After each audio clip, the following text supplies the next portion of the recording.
My 12-year-old grandson texted me 3 words. Dad's selling the cabin. The cabin I built with my own hands so my son could buy his wife a yacht.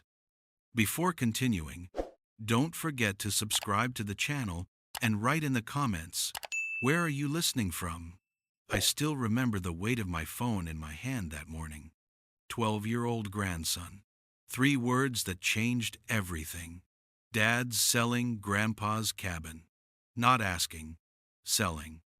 The cabin I built with my own hands over 2 summers in 1987. The one where my son took his first steps on that uneven porch. Where my late wife and I celebrated 30 anniversaries watching the sun drop behind the ridge. Where every nail, every board, every stone in that fireplace carried the weight of my sweat and her laughter. My son Daniel was selling it to buy his wife a yacht. I didn't call him right away. I sat there in my small apartment, the place I'd moved to after Martha passed, after I'd signed over the big house. To make Daniel's mortgage easier, and I did something I'd learned in 40 years as an accountant. I pulled out my records. All of them. The numbers told a story my heart had been trying to ignore. $82,000 for his college, another $43,000 for grad school, $70,000 down payment on their first house, $38,000 for the wedding, the one where Caroline's parents contributed decorative napkins and complained about the venue, $15,000 when his startup failed, $22,000 for the SUV after their old car hit 60,000 miles, $12,000 for that trip to Bali because Caroline needed to find herself, and then the cabin. The cabin I'd put in his name 3 years ago because my estate lawyer said it would save on inheritance taxes, because I trusted him, because he'd looked me in the eye and said, "Dad, this place is sacred." I'd never, but he was. I made one phone call, not to Daniel, to my lawyer, the same one who'd handled the transfer. "Tom," I said, my voice steadier than I felt, "I need you to check something for me. That cabin transfer, was it revocable?" The pause on the other end lasted 3 heartbeats. "Actually, Richard, there's something interesting there. The deed transfer included a right of first refusal clause. You remember I added that? It means if Daniel ever tries to sell, you have the legal right to buy it back at fair market value before any other sale can proceed." I didn't remember, but Tom was thorough. Always had been. "And Tom, if I exercise that right, can I get financing at my age?" Another pause. Then, "You won't need to. I'll check the paperwork, but I'm fairly certain that clause also allows you to simply void the transfer if he attempts to sell without your written consent within the first 5 years. It's been 3. Richard, did you know he was planning to sell?" "I do now." I hung up and looked at my grandson's text again. The message had come from Jake's phone, but I recognized the tell my grandson was scared. He'd seen something, heard something, and he'd reached out to the one person he thought could stop it. That's when I noticed the second text, sent 2 minutes after the first. "Grandpa, Mom said you're getting too old to manage property anyway." Dad laughed. Too old. I was 71. I still split my own firewood. Still drove the 8 hours to that cabin 4 times a year to maintain it, to clear the gutters, to repaint the trim, to replace the boards that weathered badly. I'd done it alone since Martha died because Daniel was always too busy to help, not too busy to sell. I opened my laptop and started drafting an email, but then I stopped. Email was too easy to ignore, too easy to delete. This deserved a different approach. I called Jake instead. "Grandpa?" His voice cracked the way 12-year-old voices do. "Did you get my text?" "I did, buddy. Thank you for telling me. That took courage. I wasn't supposed to say anything. Dad said it was adult business." "Jake, Can you tell me exactly what you heard? Silence. Then, quietly, they were in the kitchen. Mom was showing Dad pictures of boats on her iPad. Really big boats. She said the cabin was just sitting there being wasted, and you probably didn't have many good years left anyway, so why wait for inheritance when they could enjoy life now? Dad said he'd handle it, that you'd probably be relieved not to have the burden. Burden. The word sat in my chest like a stone. Jake, I need you to do something for me. Don't tell your parents we talked. Can you do that? Are you going to stop them? I looked at the photo on my desk. Martha and me on the cabin porch, her head on my shoulder. Both of us, sunburned and happy and young. 35 years ago. A lifetime ago. Yeah, buddy. I'm going to stop them.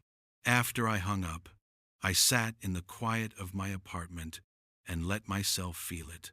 All of it.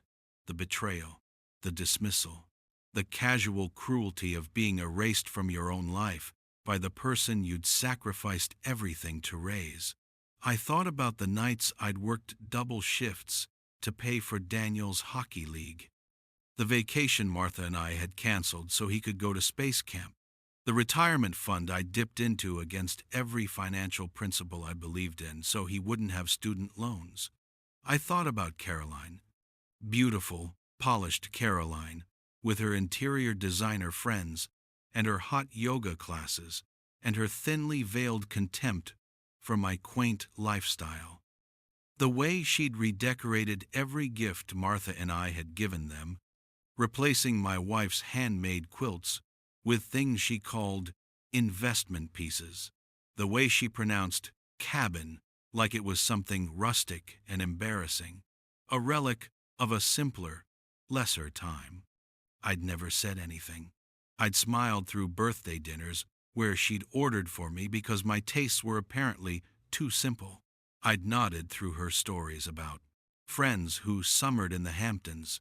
I'd written the checks and kept my mouth shut because that's what you do. You love your children. You support their choices. But there's a difference between support and erasure. I opened my filing cabinet and pulled out the folder labeled Daniel Financial History. I'd kept records of everything, not out of resentment, but out of habit, an accountant's compulsion.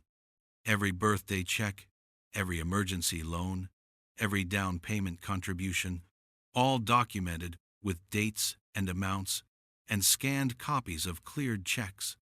$347,000 over 32 years, not counting the cabin, which was currently valued at $420,000. I wasn't angry about the money. Money was just numbers, just paper. I was angry about what it represented. The sacrifices Martha and I had made weren't investments expecting returns. They were love, given freely. But love should flow both ways.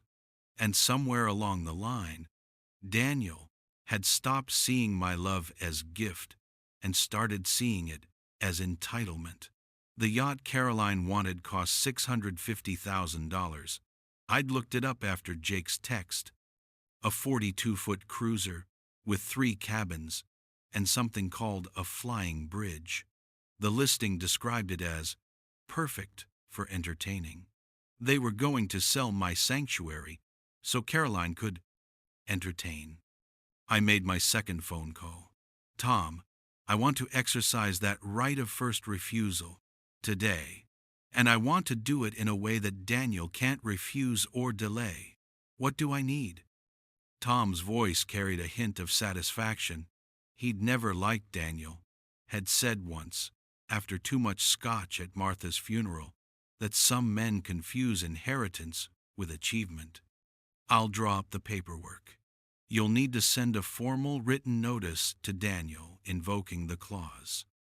Once he receives it, the sale to any third party is void until you either purchase the property or formally decline in writing. He can't proceed without your signature. How fast can you prepare the documents? Give me 2 hours. Richard, are you sure about this? It might create some family tension. I almost laughed. Tension. As if we weren't already there. As if I hadn't been slowly disappearing from my own son's life for years, my presence tolerated but not desired, my opinions outdated, my existence an obligation they checked off between yoga and brunch. Send the documents to my email. I'll review and sign today. I hung up and made coffee. The apartment was too quiet.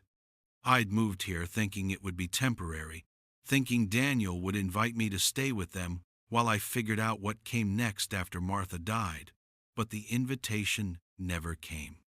Instead, Caroline had helped me find a lovely senior community apartment. Her words, that was 30 minutes from their house, instead of the 5 minutes our old house had been. Close enough to babysit Jake when their regular sitter canceled, far enough that I wouldn't drop by, unannounced. I'd accepted it. What choice did I have? You don't force yourself on your children, but you also don't let them erase you. Tom's email arrived 90 minutes later. I read through the documents twice, checking every clause, every condition. It was ironclad. The moment Daniel received this notice, the cabin sale was frozen. He could sell to me, or he could keep it, but he couldn't sell to anyone else without my written consent, and I wasn't going to give it. I signed the documents electronically, sent them back to Tom, and authorized him to send the formal notice to Daniel via email and certified mail. Both would arrive before the end of business day. Then I did something I hadn't done in 3 years. I packed a bag and drove to the cabin.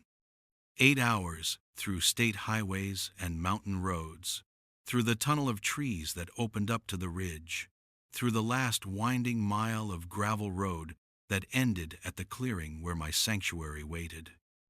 The cabin looked exactly as I'd left it in October.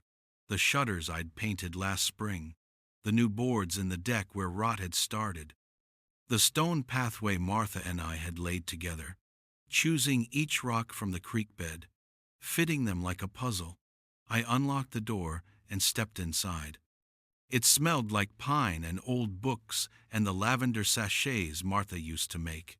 The furniture was exactly where we'd left it. Her reading chair by the window, my workbench in the corner, the quilt her mother had sewn draped over the couch.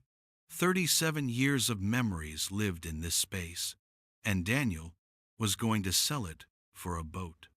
I built a fire in the fireplace, poured myself 2 fingers of the whiskey I kept in the cupboard, and sat in Martha's chair as the sun dropped behind the ridge. The sky turned orange, then pink, then that particular shade of purple that only existed up here, above the world, away from everything.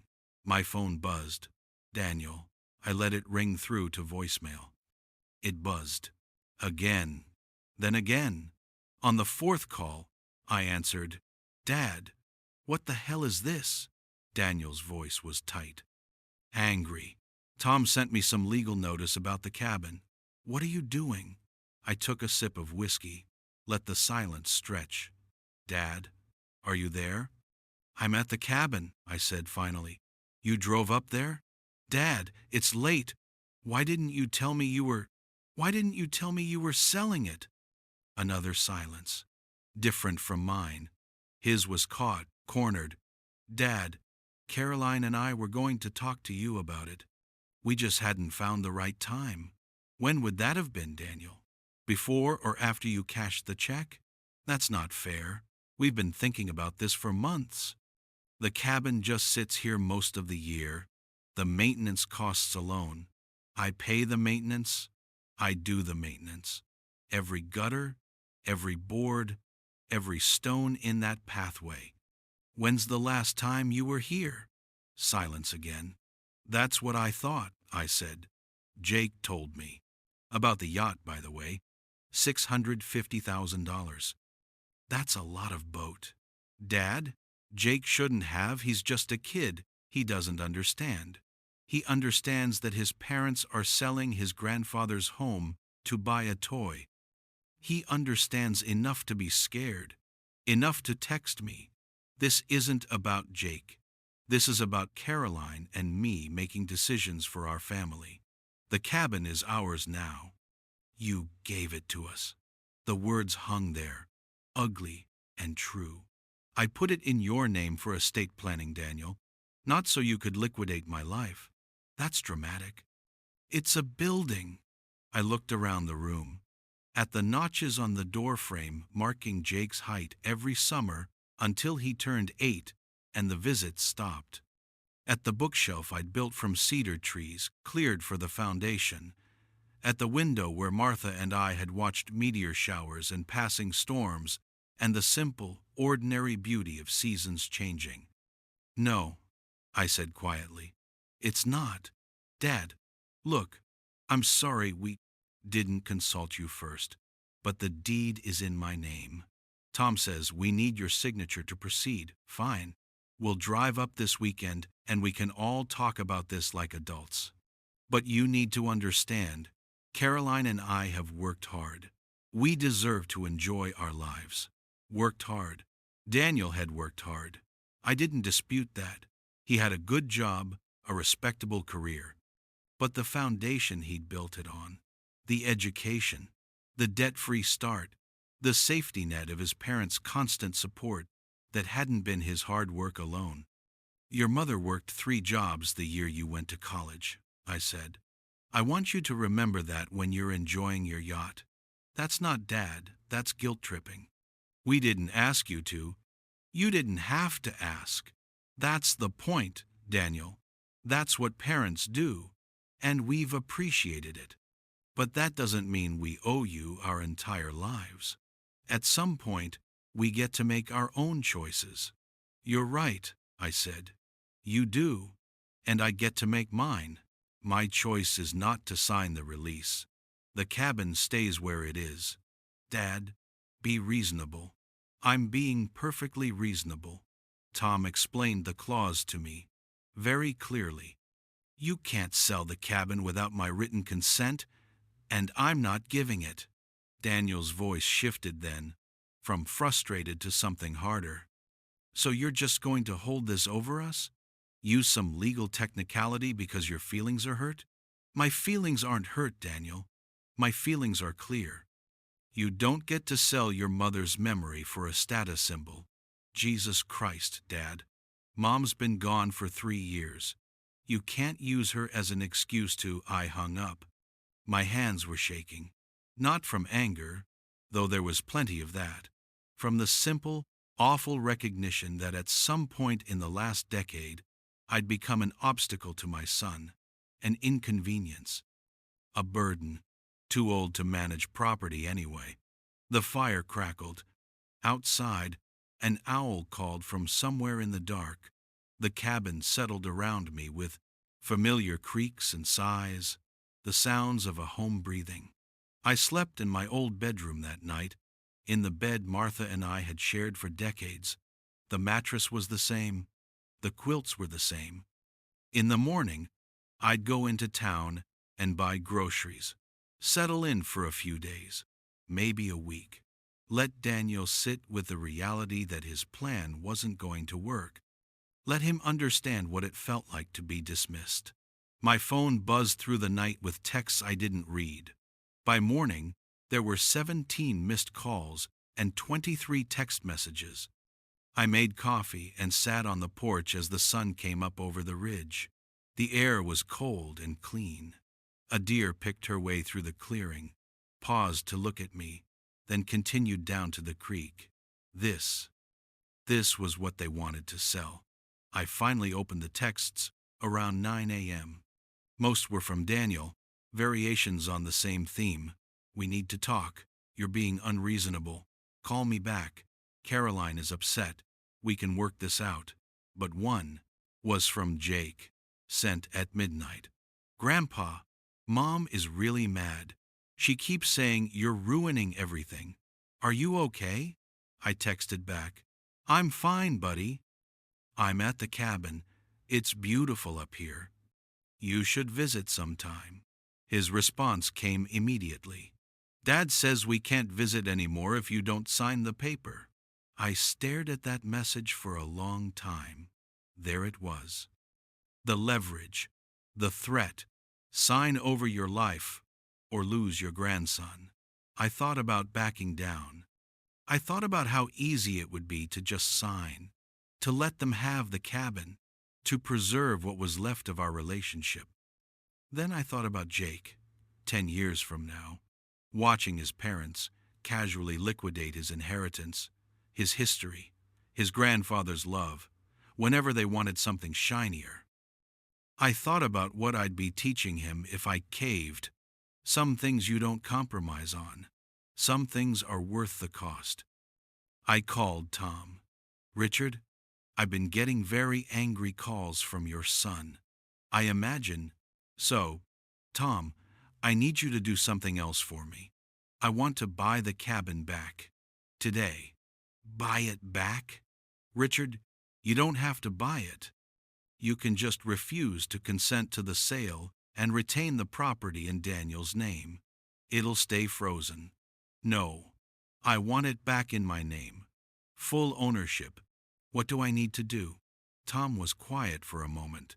Fair market value is $420,000. You'd need to either pay that or negotiate a different price with Daniel. Richard, that's a lot of... I have the money. I did. Barely.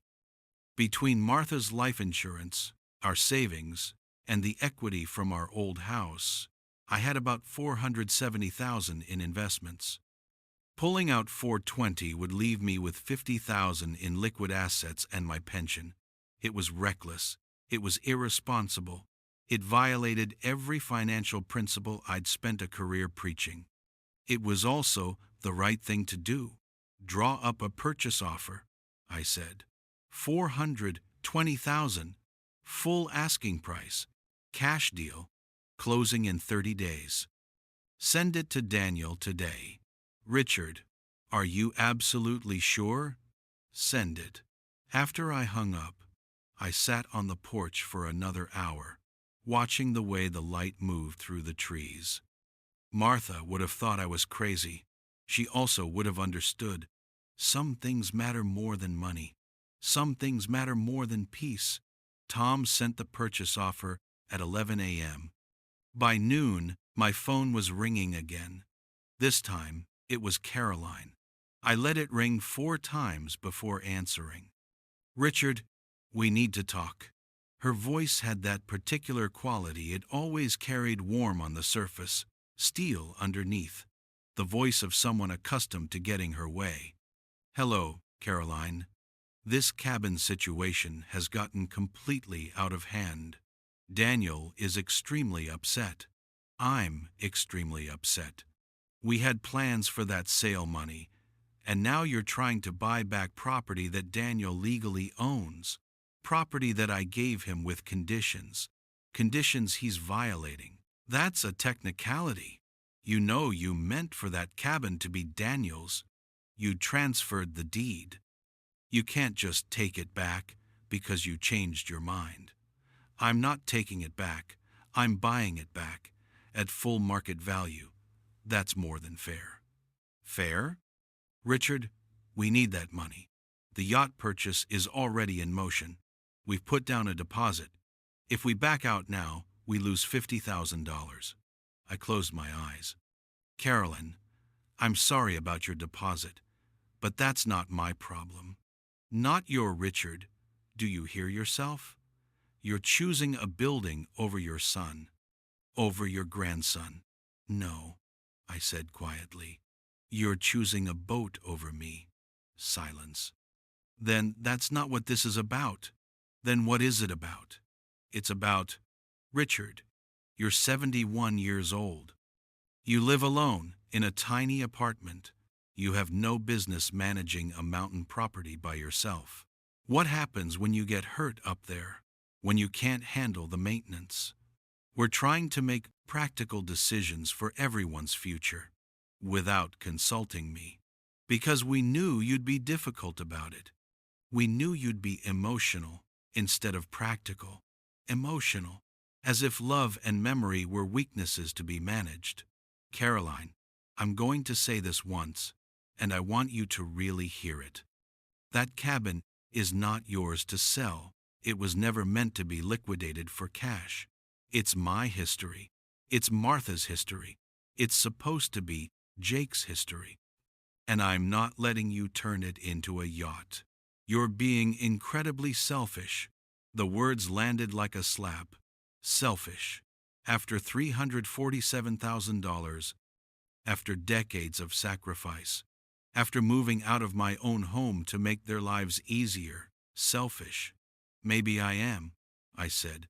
Maybe it's time I was. I hung up and turned off my phone. The silence that followed was profound.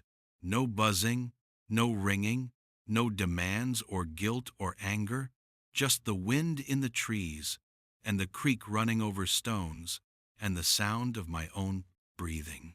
I spent the afternoon chopping firewood, hard, physical work that required nothing but rhythm and strength. My back ached and my hands blistered, and I felt more like myself than I had in years. That evening, I drove into town and had dinner at the little diner Martha and I used to love. Betty, the owner, recognized me immediately. "Richard, I didn't know you were up here. How long you staying?" "Haven't decided yet," I said. "Might be a while." She poured me coffee without asking. Remembered I took it black. Remembered Martha had taken hers with cream and 2 sugars. Small kindnesses, the kind you don't notice until they're gone. I ordered the pot roast, ate slowly, watched the locals come and go, the easy familiarity of a small town where everyone knew everyone and people still said hello. On the drive back to the cabin, I thought about Daniel's childhood. The good parts, teaching him to fish in the creek, building snowmen in the clearing, reading to him by firelight when the power went out during storms. When had it changed? When had I become someone he tolerated rather than loved? Or had I always been seeing our relationship through a father's bias, assuming closeness that was really just proximity, mistaking obligation for affection? The cabin was dark when I returned. I built another fire, poured another whiskey, and sat in Martha's chair. Tomorrow, Tom would receive Daniel's response to the purchase offer. I knew what it would be: rejection, outrage, probably threats of legal action, though Daniel didn't have grounds for any. The standoff would continue. Daniel couldn't sell without my consent. I wouldn't consent without buying the property back. And Daniel couldn't refuse a fair market value offer without looking like exactly what he was: a man choosing money over his father. It was a trap. A careful, legal, entirely fair trap. And I'd built it with the same precision I'd once used to build this cabin, board by board, nail by nail, patient, methodical, and absolutely certain. Outside, the owl called again. Inside, the fire burned down to embers. I pulled Martha's quilt over my lap and let myself drift, suspended between the life I'd had and the life I was choosing. In the morning, everything would change. But tonight, in this moment, I was exactly where I belonged. Tom called at 8 a.m. "Richard," Daniel rejected the purchase offer. "He's threatening to sue for..." Well, he's not entirely clear on what he's suing for, but he's very angry. His lawyer called me yesterday. This is going to get messy. I'd expected this. What are his options?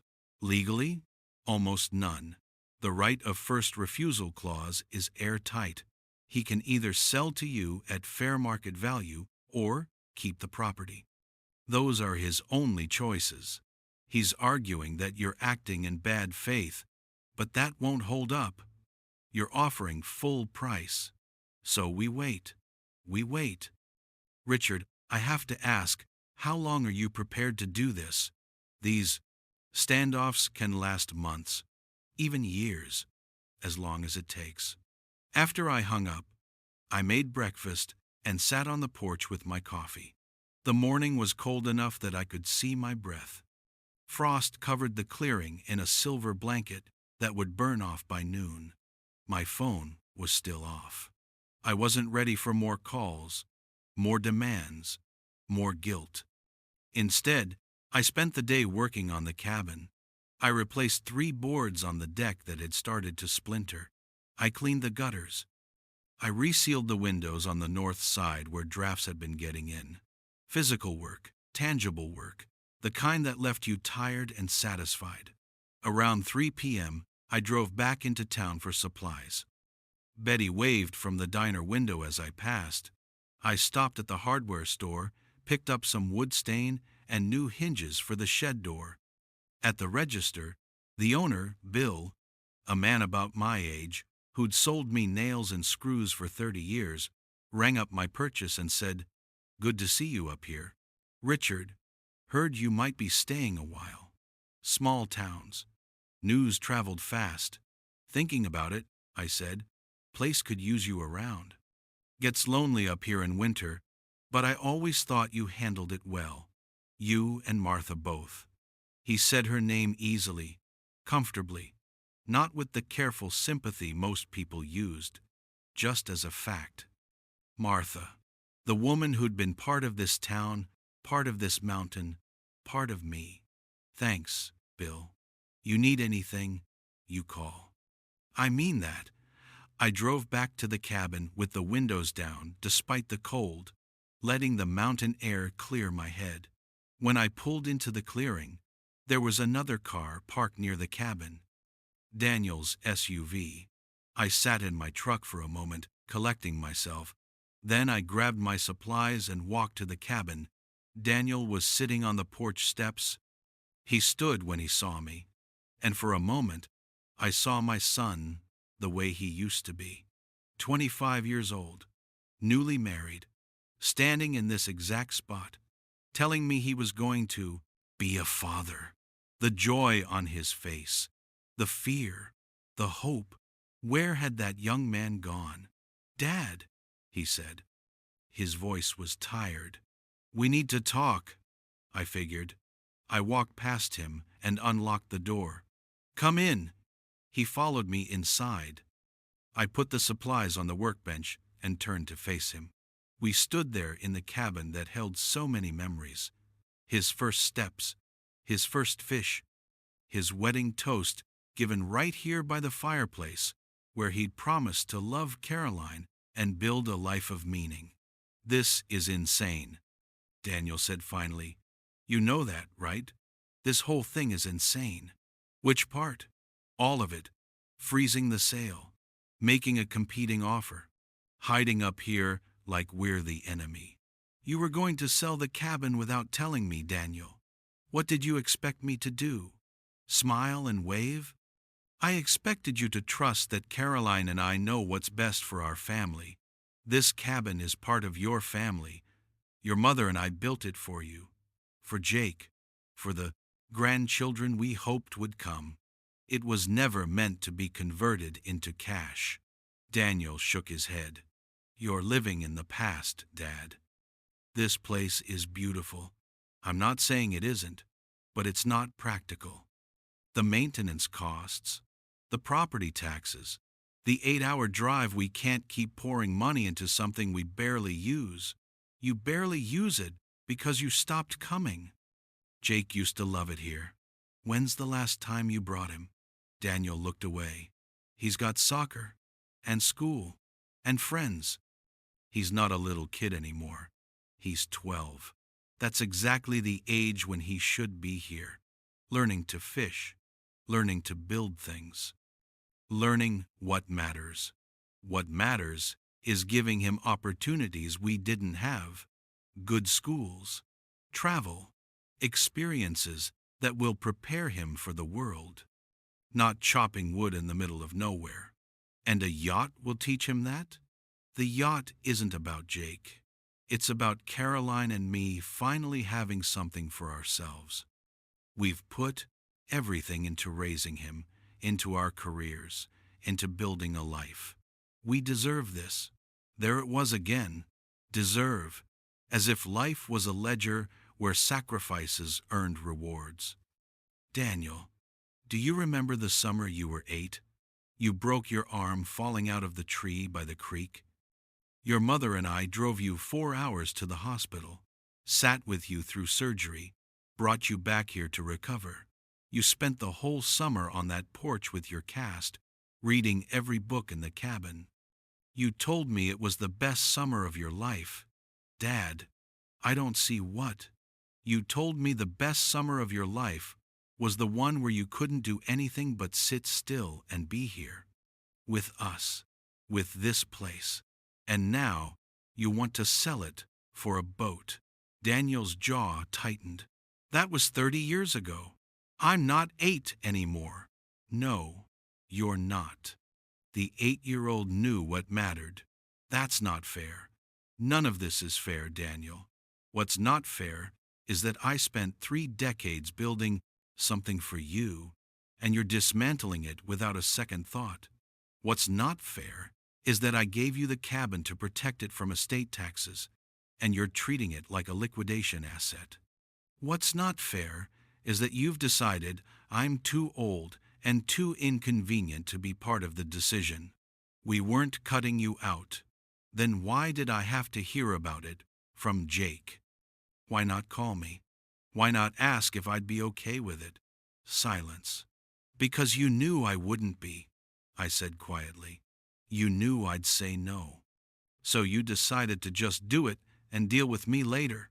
Daniel sat down heavily in one of the chairs. He looked tired, older than his 43 years. Caroline really wants this, he said finally. She's been talking about it for 2 years, ever since her friend bought that boat and invited us out. She lit up. Dad, I haven't seen her that happy in years. And I thought, if I could give her this, if I could make her that happy, at what cost? It's just a cabin. No, Daniel, it's not. We sat in silence for a long moment. Outside, the sun was starting to set, painting the clearing in shades of gold. I can't tell Caroline no, Daniel said. I can't be the reason she doesn't get what she wants. She'll resent me. She already resents. He stopped. She resents me? I finished. I know. I've known for years. Daniel looked up, surprised. I'm not blind, son. I see the way she looks at me, the way she talks about my simple tastes, the way she tries to manage me out of your lives. I've watched it happen, and I've said nothing because I didn't want to make things harder for you, Dad. But there's a limit. There's a point where staying silent becomes complicity in your own erasure, and selling this cabin without even asking me, that's past the limit. Daniel stood up. So what do you want? You want me to choose between you and my wife? I want you to choose between right and wrong. I want you to remember who you used to be before. Caroline convinced you that money and status matter more than memory and connection. I want you to be the man your mother raised. Don't bring Mom into this. She's already in it. This cabin is her. Every room, every board, every stone. You're not just selling a building. You're selling her legacy. And I won't let you. Daniel's face flushed. You can't stop us forever. Eventually, you'll die, and it'll be mine again anyway. All you're doing is delaying the inevitable. The words hung in the air like poison. I stood up slowly. Get out. Dad, get out of my cabin. It's not your. Yes, it is. As of right now, it is. I'm exercising the buyback clause. Tom will have the paperwork filed by Monday. You'll get your $420,000, and you'll never set foot in this place again. You can't afford that. Watch me. Daniel stared at me. For a moment, I thought he might apologize, might recognize what he'd just said, what line he'd just crossed. Instead, he turned and walked to the door. You're going to regret this, he said without turning around. You're choosing pride over family. No, Daniel, you did that. I'm just refusing to go along with it. He left. The door closed behind him with a finality that echoed through the cabin. I stood there for a long time, listening to his SUV start and drive away, the sound fading into the distance until there was nothing but silence. Then I sat down in Martha's chair and let myself feel the weight of what had just happened. I'd lost my son. Maybe I'd lost him years ago, and I was just now admitting it. Maybe the Danny I remembered, the boy who'd loved this cabin, who'd helped me build the shed, who'd scattered his mother's ashes by the creek, maybe that Danny had been gone for a long time. But the grief was fresh anyway. I didn't cry. I'd cried enough when Martha died. I'd cried enough through the slow realization that Daniel was pulling away. I'd cried enough through 3 years of being gently, quietly, persistently erased from my son's life. Now I was just tired. I built a fire as the sun set, poured another whiskey, sat in the warm glow, and let the cabin hold me the way it had held me for 37 years. My phone was still off. There would be more calls tomorrow, more anger, more legal maneuvering. But tonight, I was here, alone, in the place Martha and I had built with our own hands. Tomorrow, I'd turn my phone back on and deal with the consequences. Tomorrow, I'd call Tom and confirm the buyback purchase. Tomorrow, I'd start the next chapter of whatever my life was going to be. But tonight, I let myself grieve for the son I'd lost, for the family I'd thought I had, for the simple, brutal truth that love isn't always enough. Monday morning came with ice on the windows and a clear, bright sky. I woke early, built up the fire, made coffee strong enough to taste like determination. Then I turned on my phone.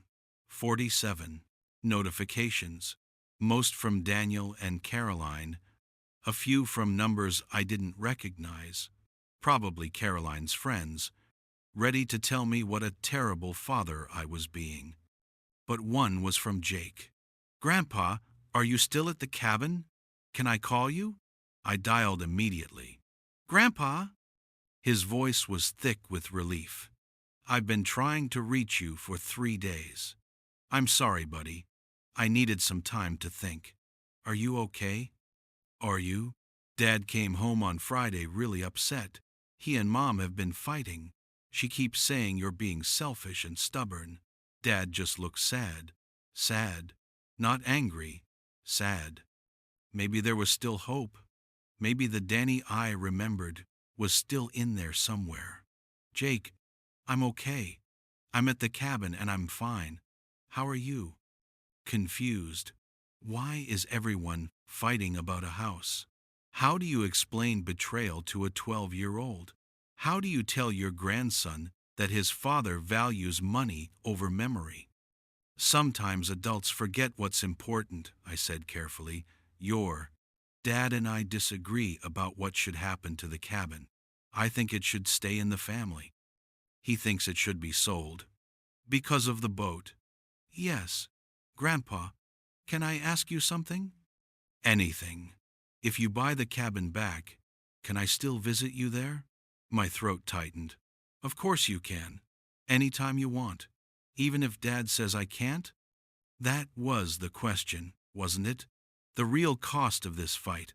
Not the money or the property, but access to the one relationship that still felt uncomplicated.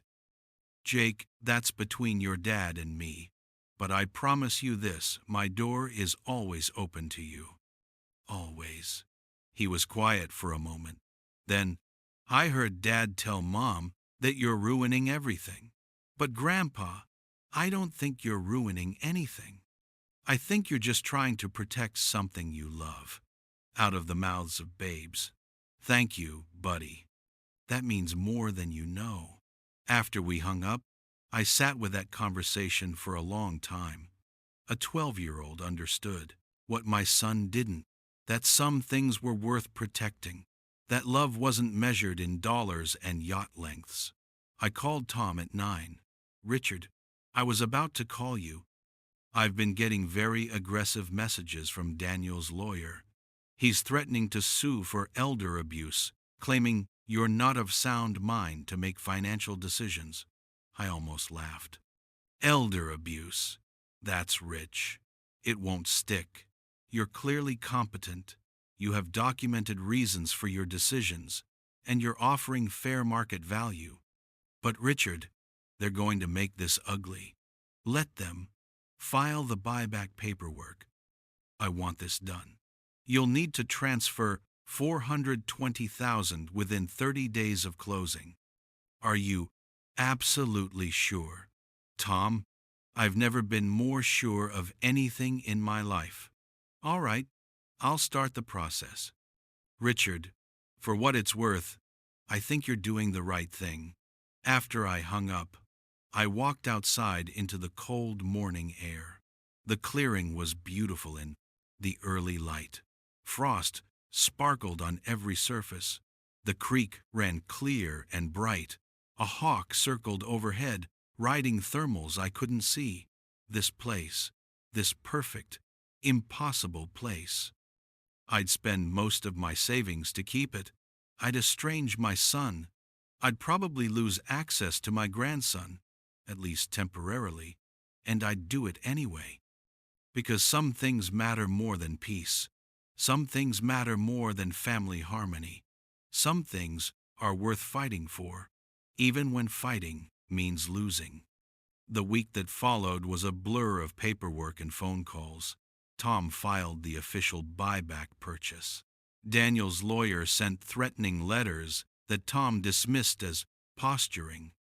My bank processed the transfer from my investment accounts. By Friday, it was done.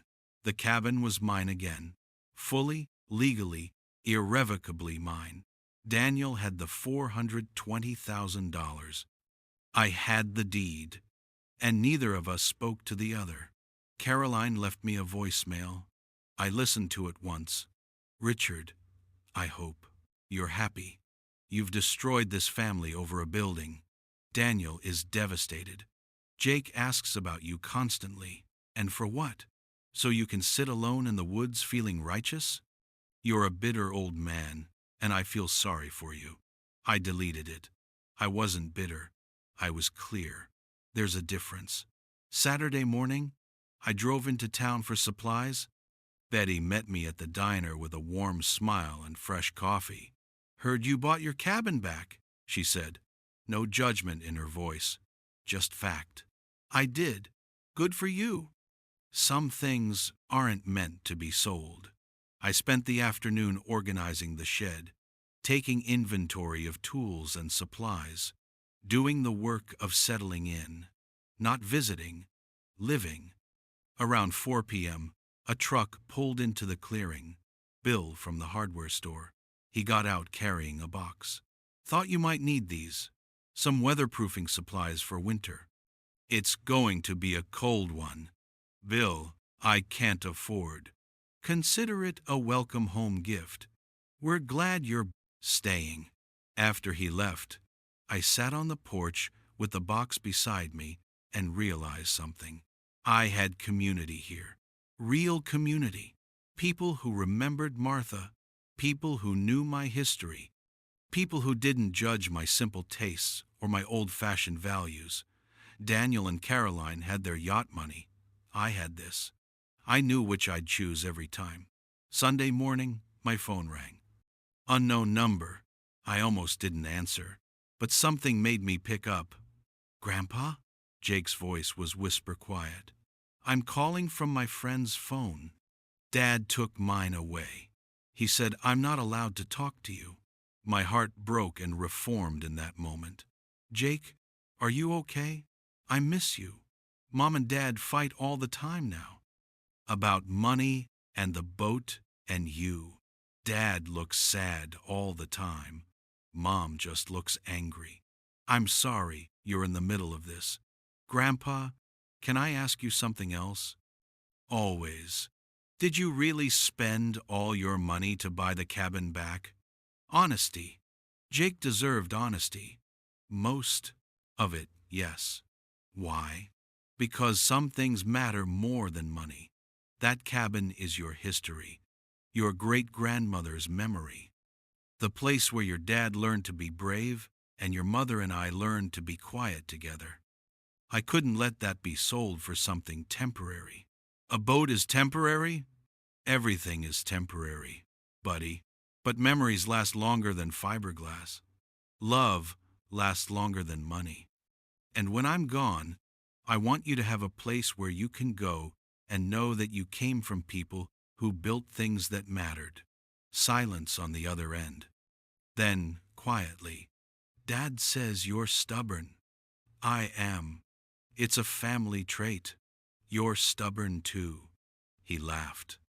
Mom says that all the time. Jake, I want you to know something. No matter what happens between your dad and me, no matter what anyone tells you, I love you. And you're always welcome here. Always. Even if I have to wait until I'm 18, the practicality of it hurt. A 6-year wait. But if that's what it took, even then, I'll keep the cabin exactly as it is. Your room will be ready. The creek will still have fish, and I'll be here. Promise? Promise.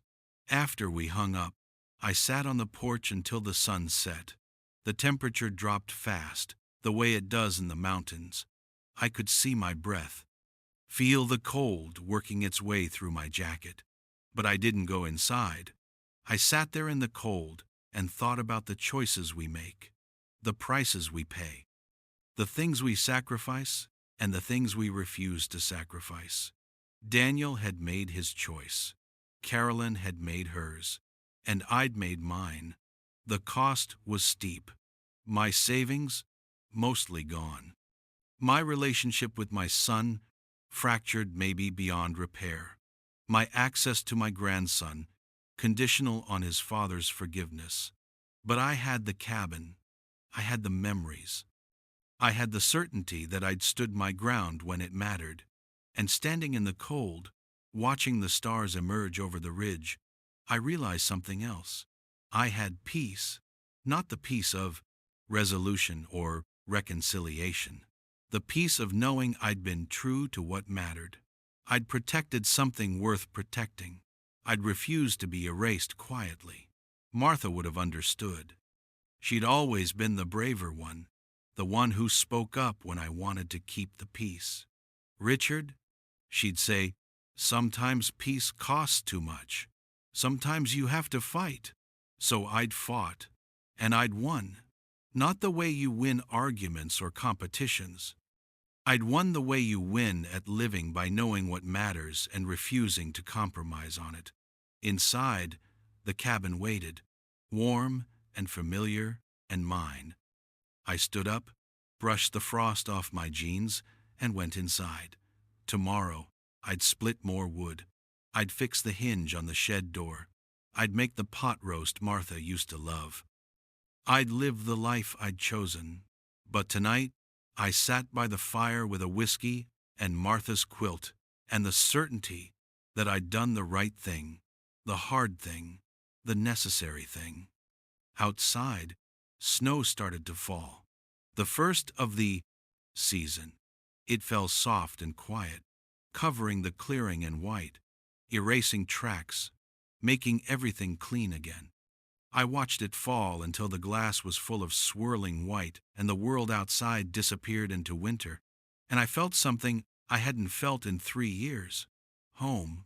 Winter came hard that year. By December, the cabin was buried under 4 feet of snow. I had to snowshoe to the truck, dig out the driveway every few days, keep the pipes from freezing. It was hard work for a 71-year-old man. It was also exactly what I needed. The physical labor kept me strong. The isolation kept me sane. And slowly, the cabin became mine again in a way it hadn't been when it was just a place I visited. I learned the sounds of the house in deep winter, the way the roof beams creaked under snow weight, the way wind found gaps I'd need to seal in spring. I learned to read the weather by the color of the sky at dawn. I learned which logs burned longest, which kindling caught fastest. I became part of the mountain again. Betty checked on me once a week, calling to make sure I hadn't fallen or frozen. Bill stopped by twice to bring supplies and make sure the generator was working. A few other locals, people I'd known for decades but never been close to, started including me in their casual rotation of mountain folk who looked out for each other. I wasn't alone. I was solitary. There's a difference. Jake texted me twice from friends' phones. Short messages. Miss you. Love you. Still want to visit. Each one was a knife and a gift. I didn't hear from Daniel at all. In February, Tom called. Richard, I thought you should know. Daniel and Caroline closed on the yacht. They paid the full $650 for it, which means they had to take out a loan for the remaining $230,000. A loan? Apparently, they'd been counting on the cabin money to pay cash. When that fell through, they had to finance. Caroline's upset about the interest. Payments. I didn't say anything. What was there to say? Richard, Daniel's struggling, financially and otherwise. The yacht payments are steep. The maintenance costs are apparently astronomical, and Jake told the school counselor he's worried about his parents fighting. The counselor called Daniel in for a meeting. Jake's talking to the counselor? Apparently, about the family tension. He's a perceptive kid. After Tom hung up, I sat with that information. Part of me felt vindicated.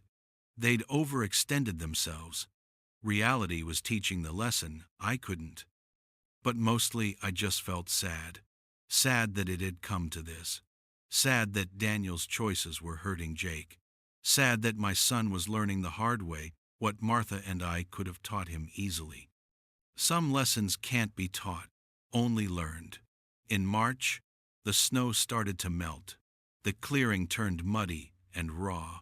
The creek swelled with runoff. And one afternoon, I heard a car coming up the road. I stepped onto the porch and watched Daniel's SUV navigate the muddy driveway. My heart rate picked up. I hadn't seen him in 4 months, hadn't spoken to him in longer. He parked and got out slowly. He looked thinner, tired. There were shadows under his eyes I'd never seen before. Dad, he said. Just that. Just my name. Daniel. We stood there in the mud and the melting snow, father and son, strangers who shared a history. Can we talk? He asked. I nodded and went inside. He followed. We sat at the table Martha and I had built together, the one where we'd eaten thousands of meals, played cards on rainy days, done taxes and paid bills and planned our lives. Daniel looked around the cabin like he was seeing it for the first time. Or maybe the last. It looks good, he said quietly. You've been taking care of it. I always have, he nodded. Looked down at his hands. I came to apologize. I didn't say anything, just waited. I was wrong. About the cabin, about treating you like you were the problem, about choosing money over, his voice cracked, over everything that matters. What changed? Jake, mostly. He's been talking to a counselor at school. About family stress. About being caught in the middle. The counselor called us in and asked some hard questions. About what we're teaching him. About what he's learning from watching us. Daniel looked up, and his eyes were red. She asked Jake what home meant to him, and he said, Home is where Grandpa is. Home is the cabin. Not our house. Not his room. The cabin. I felt something break open in my chest. He talks about you constantly, Dad. About coming here when he was little. About learning to fish. About the stories you told. About Grandma. He's 12 years old, and his clearest memories of family aren't with us. They're with you. Here, Daniel. And I realized I'd stolen that from him. I was so focused on giving him opportunities and experiences and things that I forgot to give him roots. I forgot what you and Mom gave me. We sat in silence for a moment. Outside, a bird called. The creek rushed. Spring was coming. The yacht was a mistake, Daniel said. Caroline won't admit it, but I know it was. We can't afford it. Not really. The payments are killing us, and we barely use it. We've been out 3 times in 2 months. 3 times.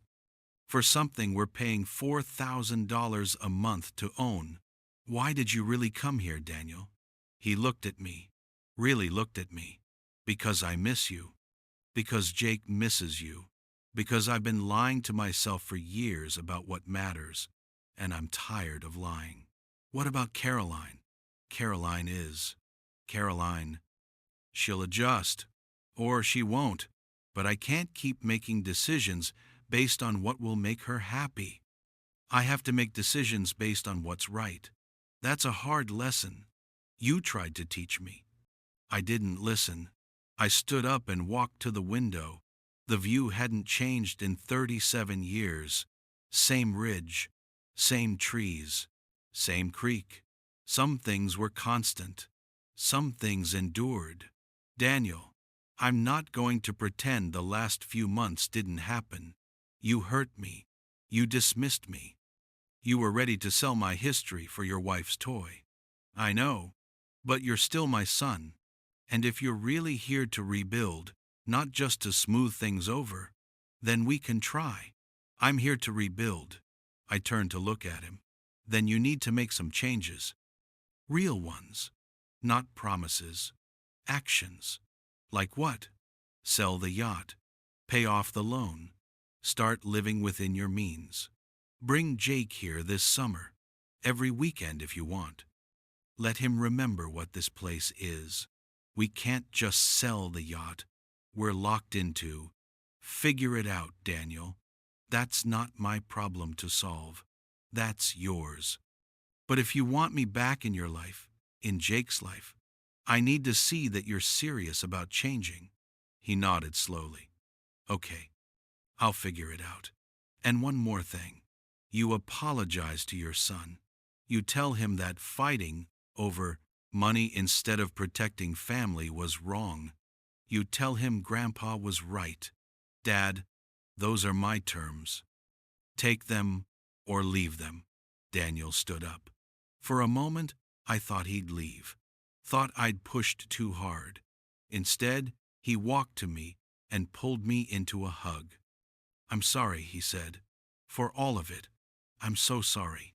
I hugged him back. Let myself feel it. The grief and the relief and the fragile, tentative hope. I know you are. We stood there for a long moment. Then he pulled back, wiped his eyes, and said, Can I bring Jake up next weekend? I'd like that. After Daniel left, I stood on the porch and watched his SUV disappear down the road. The sun was setting, painting the ridge in shades of pink and gold. I didn't know if Daniel would follow through. Didn't know if he'd really sell the yacht, really change, really prioritize what mattered. But he'd come. He'd apologized. He'd asked to bring Jake home. That was a start. Martha would have said to be patient, to give him time, to remember that people change slowly, and demanding instant transformation was unfair.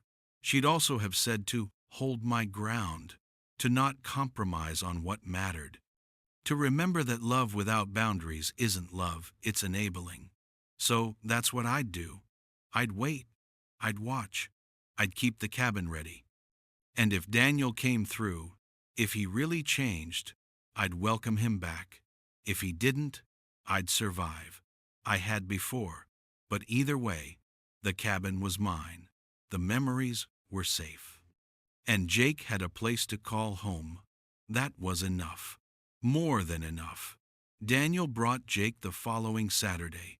I heard the SUV coming up the road, and my heart started pounding. Jake burst out of the car before it fully stopped and ran to me. "Grandpa!" I caught him in a hug that nearly knocked me over. 12 years old, and already almost as tall as me. When had that happened? "Hey, buddy. Welcome home. I missed you so much. Dad said we can come every weekend if I want. Can we? Can we? Really?" I looked over his shoulder at Daniel, who was standing by the car watching us. "If your dad says so, then yes, we can." We spent the day at the cabin. I taught Jake how to check the traps I'd set for groundhogs that were getting into the garden. We fished in the creek. We cooked hot dogs over the fire pit. Simple things. The kind of things you can't buy. Daniel helped. He chopped wood without being asked. He fixed the loose step on the porch. He worked quietly, competently, the way he used to when he was younger. That evening, as the sun set, we sat around the fire pit, Jake between us, wrapped in one of Martha's old quilts. "Tell me a story about Grandma," Jake said. Daniel looked at me, then at Jake. "Your grandma was the bravest person I ever knew. When I was about your age, I got lost in the woods out here. I wandered off during a hike and couldn't find my way back. I was terrified. But Grandma, she walked into those woods like she owned them. Didn't panic. Didn't yell. Just called my name and followed my trail until she found me. And when she did, she didn't get mad. She just hugged me and said, 'It's okay to be scared, Danny.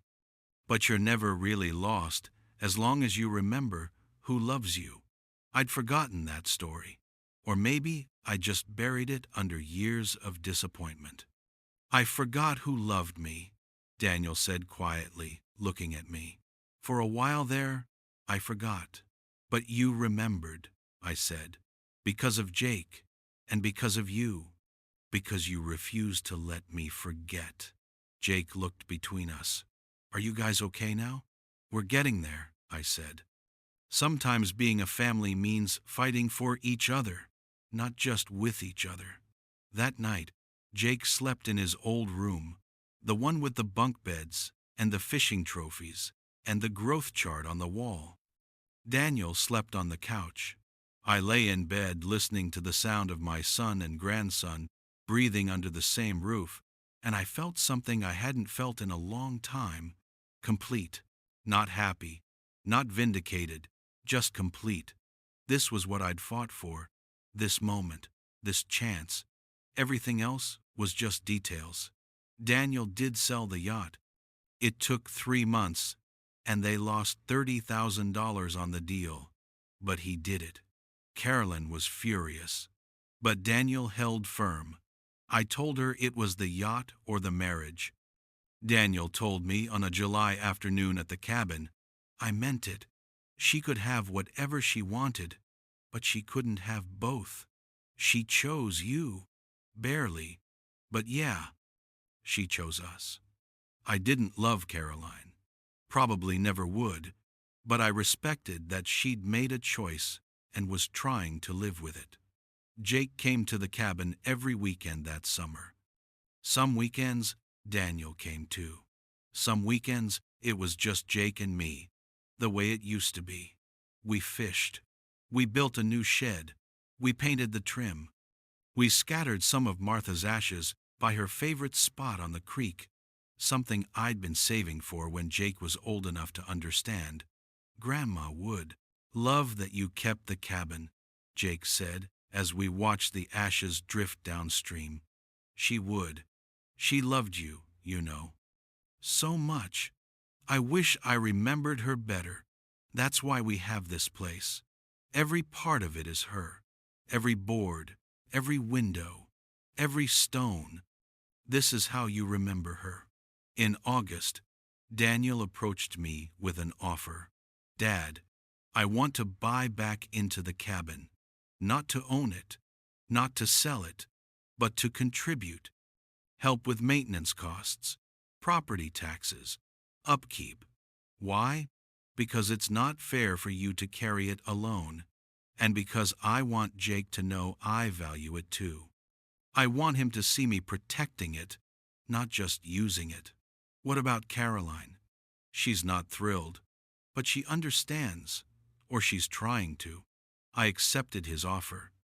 Not because I needed the money, though I did, because he needed to give it. He needed to rebuild his investment in what mattered.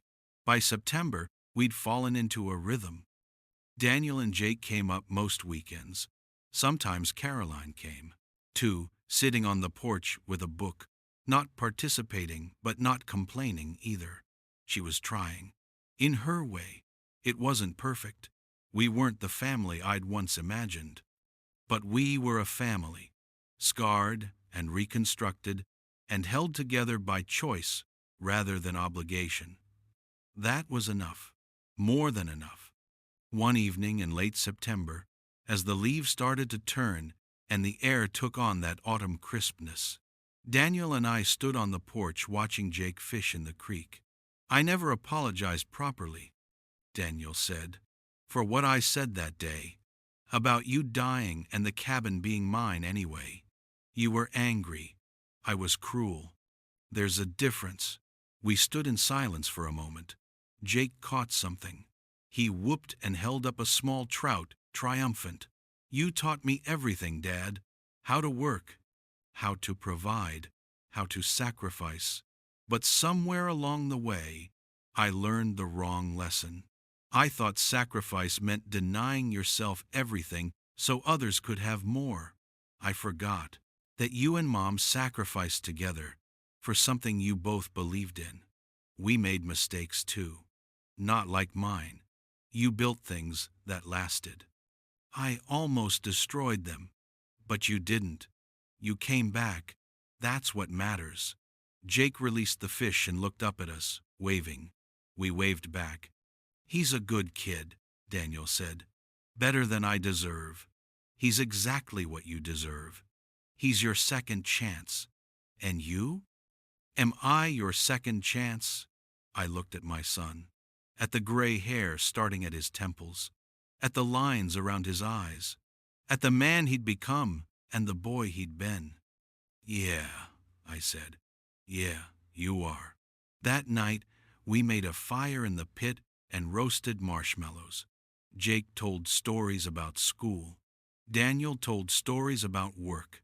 And I told stories about Martha, about the early days, about building this place board by board. Grandpa, Jake said as the fire burned down to embers, can I ask you something? Always. When you're gone, when I inherit the cabin, I want to keep it exactly like this, just like you and Grandma made it.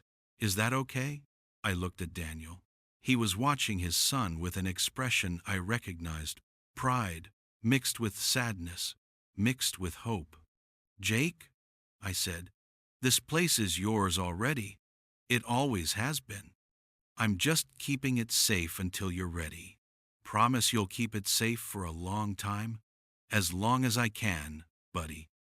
As long as I can. Later, after Jake was asleep and Daniel was packing up to head home, he paused at the door. Thank you, Dad, for not giving up on me. For fighting when I was too lost to know what I was fighting for. That's what fathers do. No, that's what you do. Not all fathers. Just you. After they left, I sat on the porch in the darkness, listening to the creek and the wind and the sounds of the mountains settling in for night. I thought about the journey that had brought me here. The betrayal, the fight, the purchase, the reconciliation. I thought about the cost, most of my savings, months of estrangement, the loneliness of that first winter. And I thought about what I'd gained. The cabin, yes, but more than that, self-respect, boundaries. The knowledge that I could stand up for what mattered even when standing up meant standing alone. I'd fought for this place. I'd fought for my dignity. I'd fought for Jake's inheritance. And I'd won.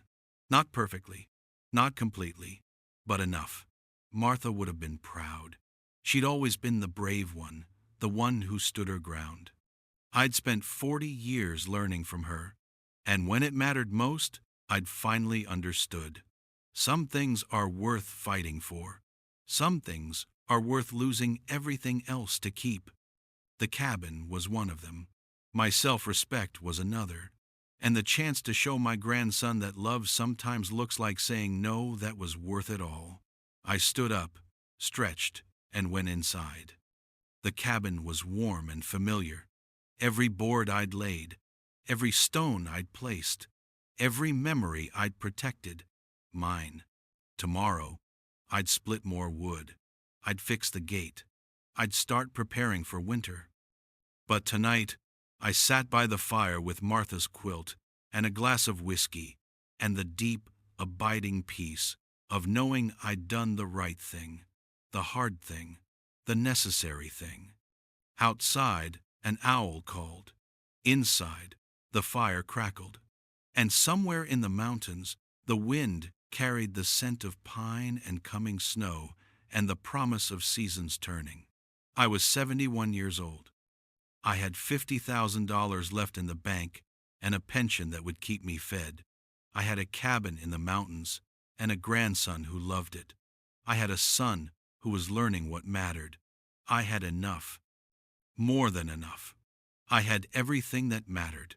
And as I drifted off in Martha's chair, the fire burning low, I felt her there, in the warmth, in the crackling wood, in the peace of this place we'd built together. We did good, didn't we? I whispered to the empty room. The fire popped, the house creaked, and somewhere in the sound, I heard her answer. We did, perfect. If you like this story, please like it, subscribe to the channel, and share your impressions in the comments. To listen to more stories, click on the window on the right. Thank you for being with us.